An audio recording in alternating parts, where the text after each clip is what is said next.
Thanks for being here.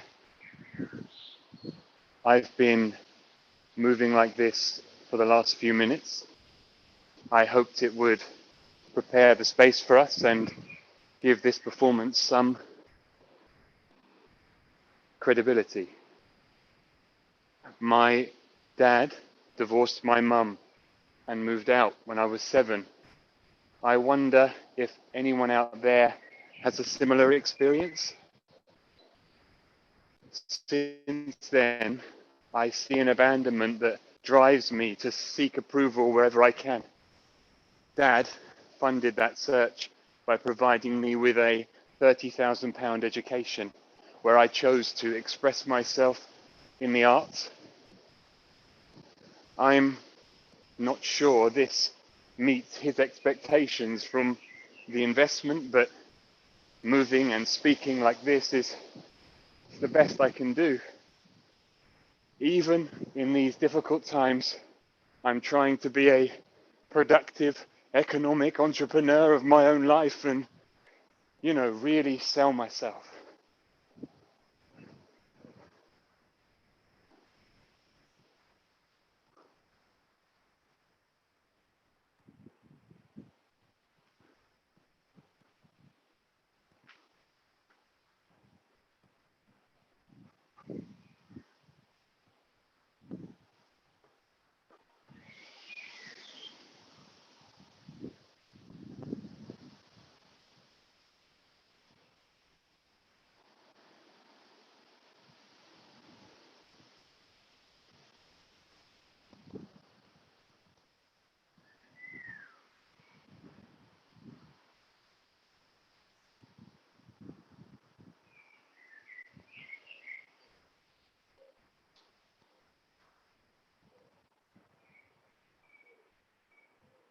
My partner and I recently bought a flat in Liverpool because, as the locals say, it's dead nice around here.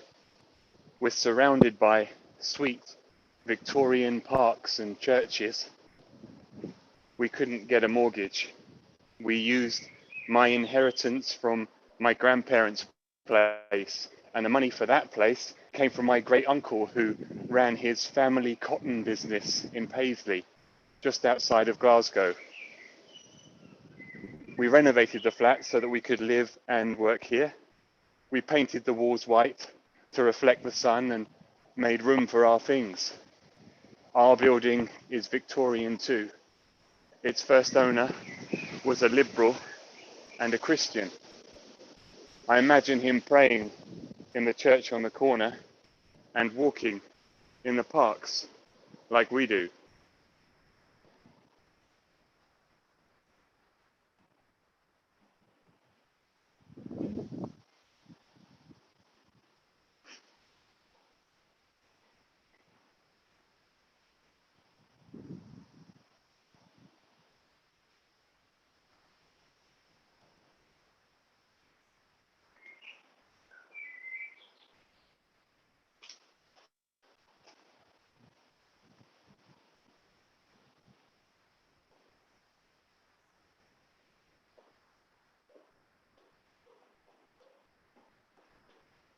My dad's cousin Jimmy was the 5th generation owner of his family cotton business in Paisley, just outside of Glasgow. Half of all men's headdresses worn in Saudi Arabia are bleached and finished there. Jimmy says every cloth that leaves the factory has original English stamped on it in Arabic. He said they've never heard of Scotland, of course. Their geography is not that great. When the cotton comes in from Egypt and India and what have you, you've got to boost the whites as best you can. Then later, you've got to whiten the whites again without bleeding the red. Jimmy reckons none of the cotton from the early days would have been picked by enslaved people. At least, he doesn't think so. In the crash in the 1930s, Jimmy's grandfather had no income at all, but he paid the workers to whitewash the works while they waited for things to recover. Jimmy told me the writing was on the wall, so he sold the business to the Saudis in 2001. He said his dad would have probably been disappointed.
Is your mind wandering? Are you questioning the value of these senseless oscillations? Or maybe you're thinking that this is the next big thing, because I could be the next David Garrick. You know, I came from a middle-class town called Hampton, and you know that Garrick lived there too, and that he revolutionized acting in the 18th century and became the most bepictured man on earth. People even made mugs out of his head. And now, 200 years later, the town will bear a second illustrious figure. And you were the first to see him here in this austere setting, a patio. And that was when everyone started to do this as a prayer to relieve the exhaustion and overstimulation of lives besieged by precarious work commitments and relentless digital communication.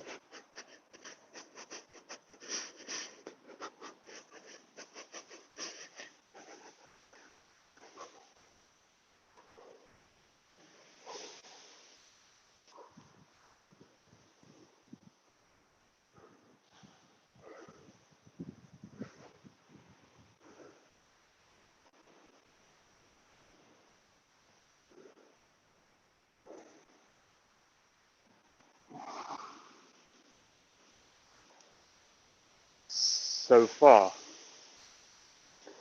my addictions have included sugar and fat, booze, ganja, ecstasy, peanut butter, sugar and fat, bananas, exercise, meditation, and sugar and fat, and bananas, and looking in the mirror.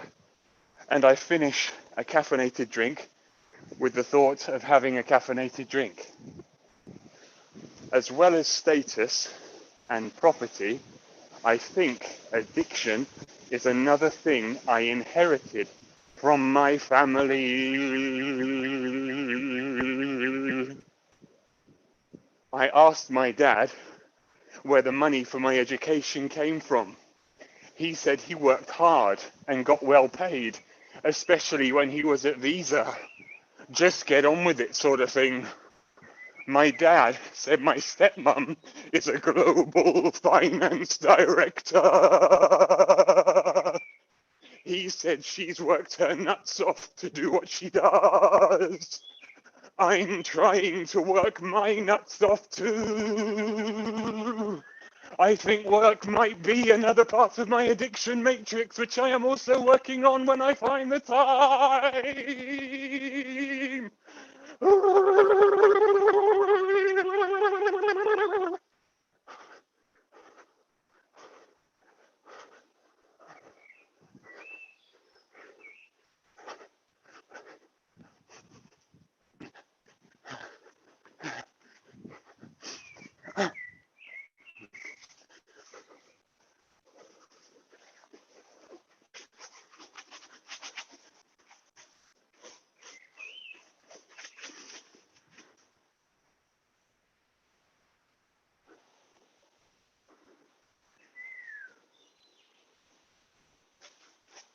sugar and fat mean reward to me. That I've been a good boy. I've done my homework. And I've stood quietly during my dad's golf swing.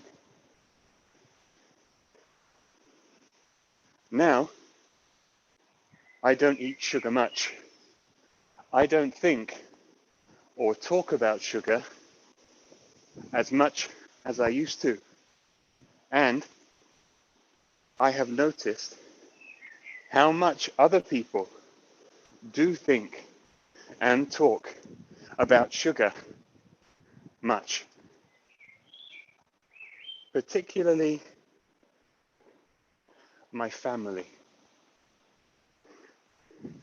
And as much as we have eaten much sugar and talked about sugar much, we probably don't have much idea how sugar is made and what place sugar has in our history as citizens of much. Sugar was extravagant and profitable, but took much people to make much sugar. So British people of much shipped much African people to go and do much work, to make much sugar, to make much profits, to build much houses and parks and churches, like the one on the corner where my friend Chris does yoga. If I went into a coffee shop in Liverpool in the 18th century, I would see much sugar merchants with white painted faces spending much money on new commodities like paintings and ornaments and other people to fill their new homes. What I wouldn't see beneath their white painted faces would be the slow blackening of the merchant's skin from the lead powder that they used. And when I look around the white walls of my new flat, what I don't see are the numberless shadowy figures who pick my low-cost fruit and make my underpants and electronics. And when I was at my desk at school, what I didn't hear about was the single-minded British dedication to sweetening tea and making profits and making rules. And the white rules said that there were white people, and the white rules said that there were black people, and the white rules said how the white people could behave, and the white rules said how the black people should behave, and the white rules meant that the white people got to keep most of the white golden things. And although the rules claim to have changed,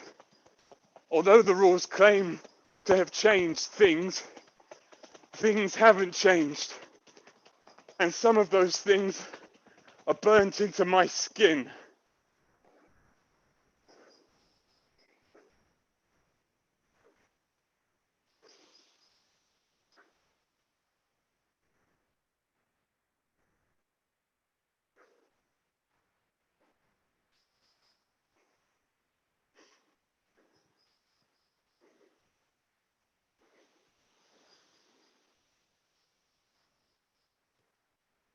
What do you see?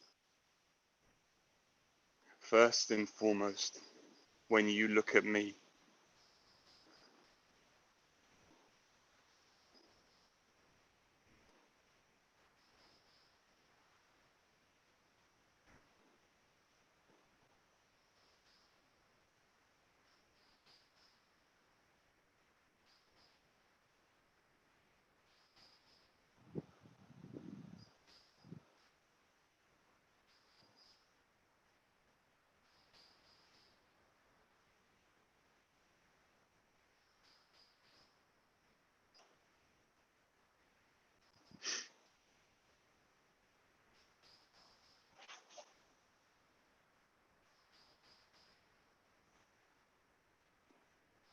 like the actor David Garrick, I have prepared this role in isolation with the utmost seriousness.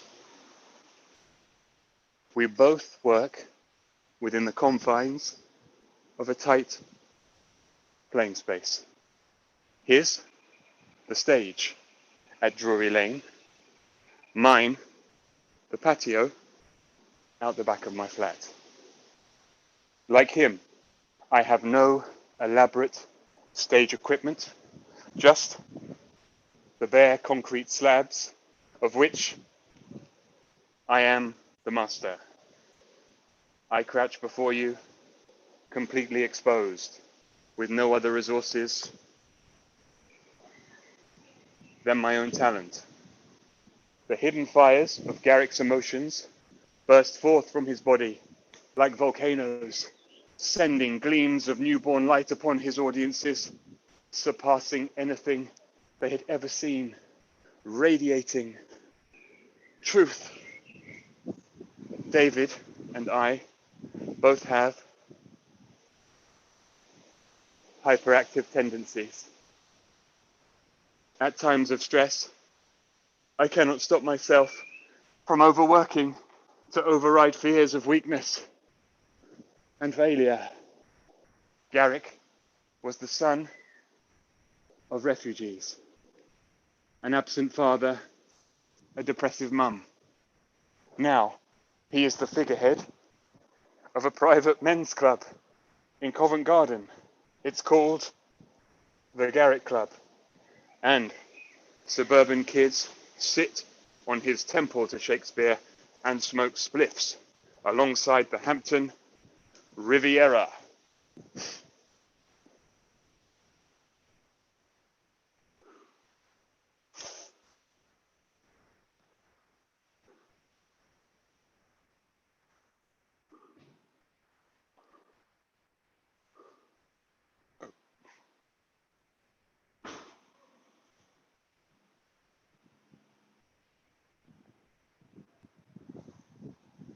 Last Christmas, I visited Dad's latest new home. I was at a dinner party where guests described their cream and or ice cream preferences in astounding detail to the sound of Tom Jones's Reloaded album. You know, the one with Mama told me not to come and it's not unusual and burning down the house. My stepmom showed her guests a briefcase of Ferrero Rocher from Luxembourg. She told us about Ferrero's CEO, how an old Italian woman had thanked him for the work he provided her and her family. I got drunk and interrupted one of the guests, so my stepmom led the charge in loading the dishwasher, then everyone left politely or went to bed. The next day, I sat next to my dad in his car, twisting myself into strange shapes inside. We left my parents watching back-to-back children's animations. There was some insight during that day. My stepmom said it's not necessary for everyone to agree with everything. And my dad said, perhaps we were overthinking things, and also, it's all too deep for me, mate.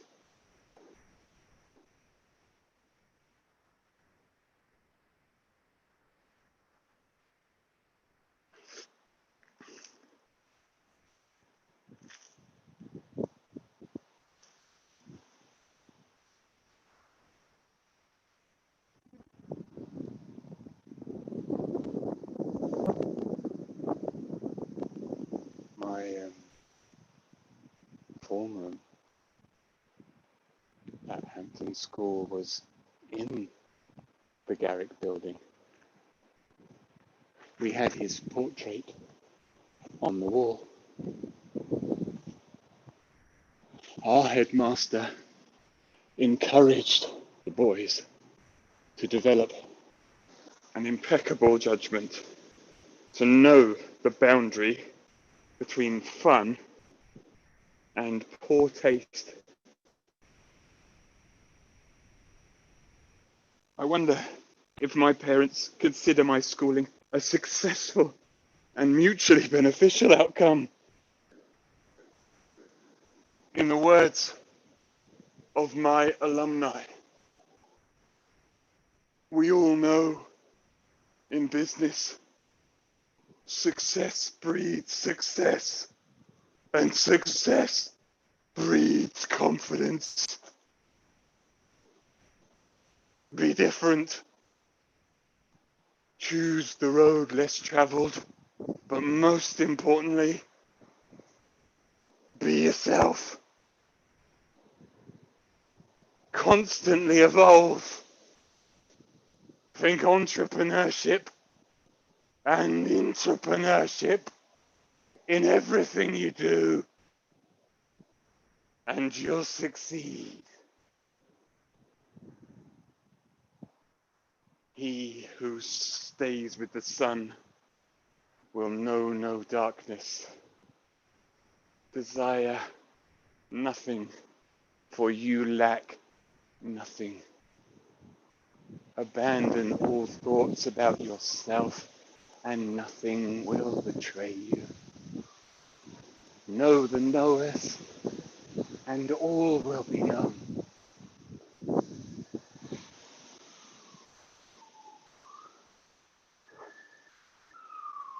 Woo!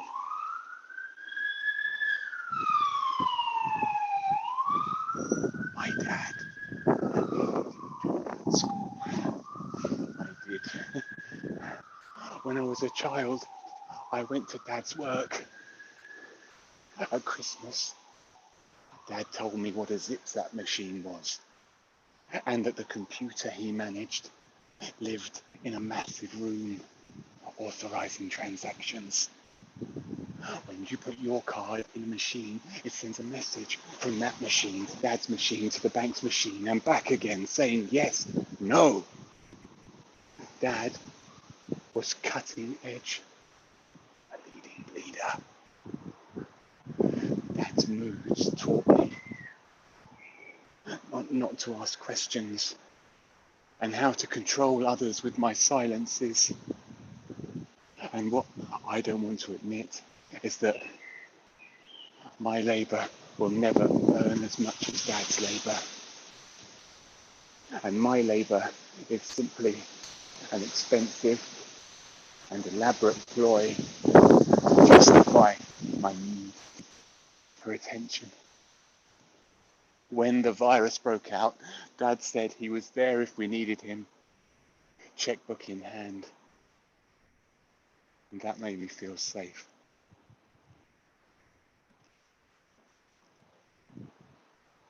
Yeah.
I think my mum and dad would have split up earlier, but my mum grew a brain tumour, so my dad stuck around.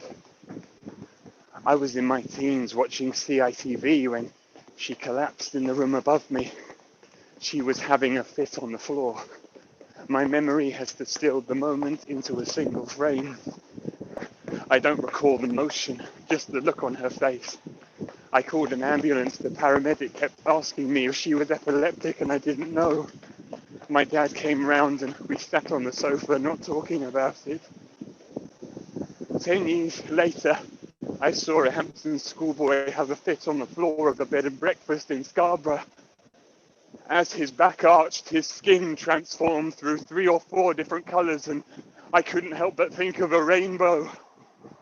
The teacher in charge made the students carry on as normal and not talk about it. When my parents divorced, they thought they were protecting me by not telling me what had happened. Now I have my own flat, bought with family inheritance. Some of that money came from my great uncle who dyed cotton in Scotland. I wonder where the cotton came from. I also wonder if my new flat was built by Liverpudlian slave merchants who enjoyed David Garrick's acting in their leisure time.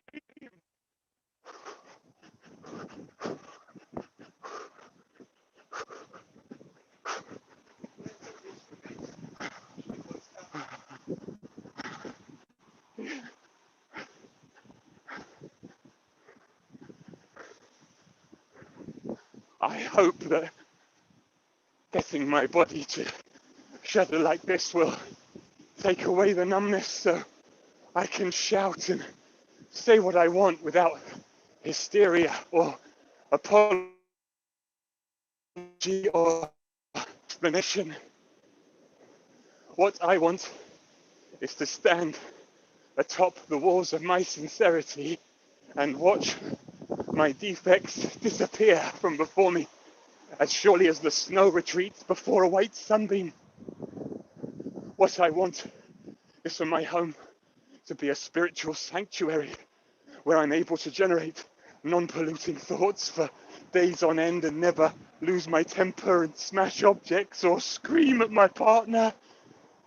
What I want is to prove to my dad that I'm a proper person. What I want is to not want any of these things.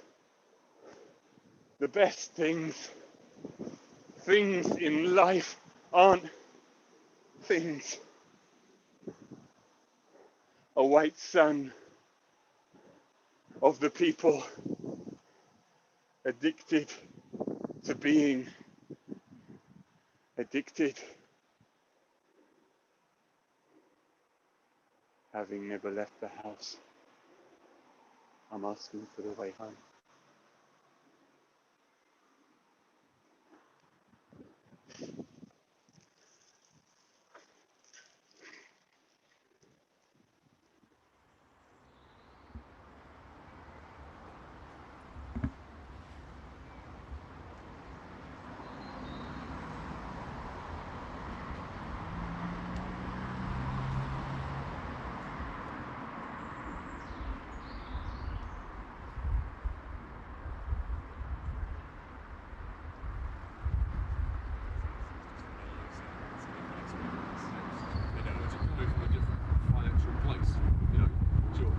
Checks coming from your current account to the bank. The zip-zap machine is taking a transaction which initially was from your credit card account. Okay. And there would be 2 separate accounts at the bank. Might be different banks, right? You might have a credit card with one bank and a traditional banking relationship with a current account with another one. And then debit cards came. And then debit cards came to replace checks. Yeah. And that's when you're... And the difference between debit cards and credit cards, from a processing point of view, is the fees that the interested parties used to take from a credit card were ad valorem to the transaction. So, it was a percentage of the transaction. The guy who took the transaction at the shop would keep, and the guy who issued you the card would keep. Whereas when debit cards came, it was a flat fee. It was 10p per transaction or 2p per transaction or whatever. And that debit cards made a revolution in terms of your current account with the bank, because it would take the money instantly, as opposed to if you'd written a check, it might take 3 days.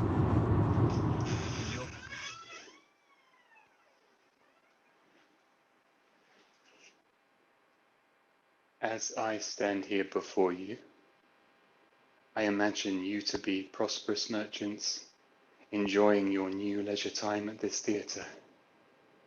You are waiting to see Garrick, but I come on the stage and do this instead, so you start haranguing me from the top gallery. And rather than be drawn into what is false and unnatural, I insist that if I'm not allowed to perform in silence, I will not appear again. So I get pelted by a rotten apple from the pit, and someone threatens to set fire to my scenery unless I go down on my knees and apologize.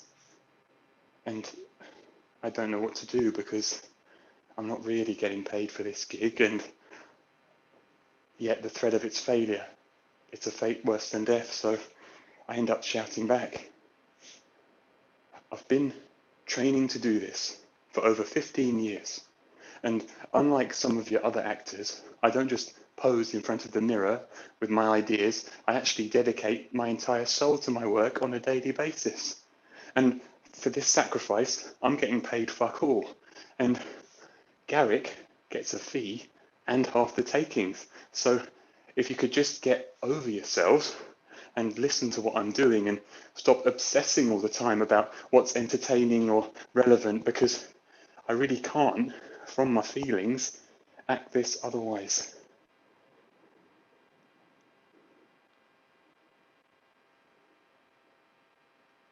And as I continue,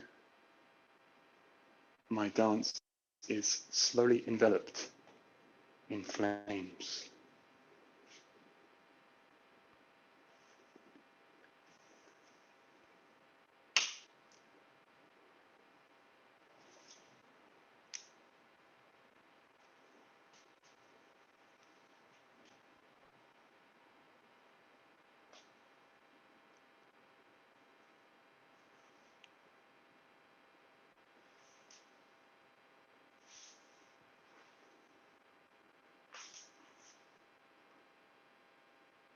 If you take your stand in the mind, you will see me in the mind.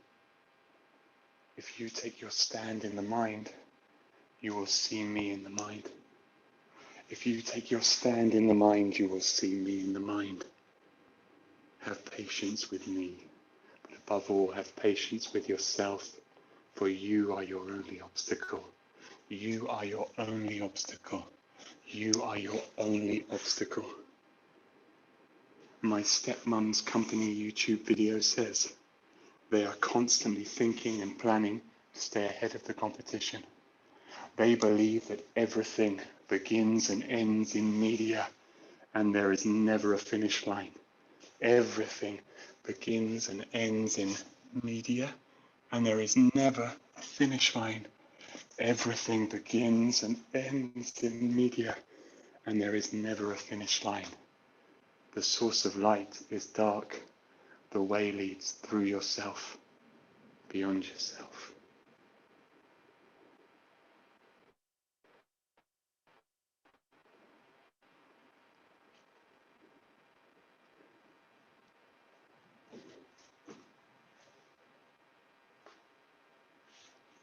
Thanks again for being here.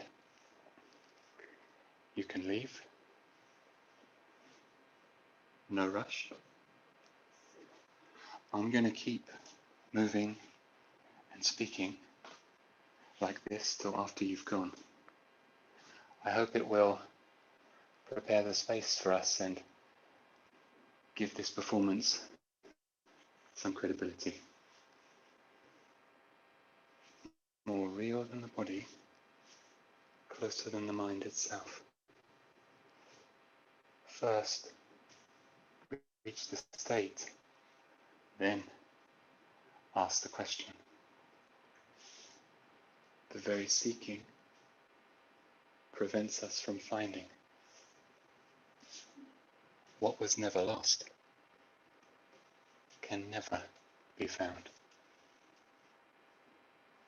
More real than the body, closer than the mind itself. First, reach the state. Then,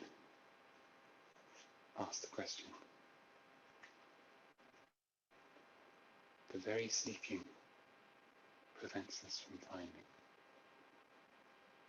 What was never lost can never be found. More real than the body, closer than the mind itself. First, reach the state, then ask the question. The very seeking prevents us from finding. What was never lost can never be found. More real than the body, closer than the mind itself. The very seeking prevents us from finding. What was never lost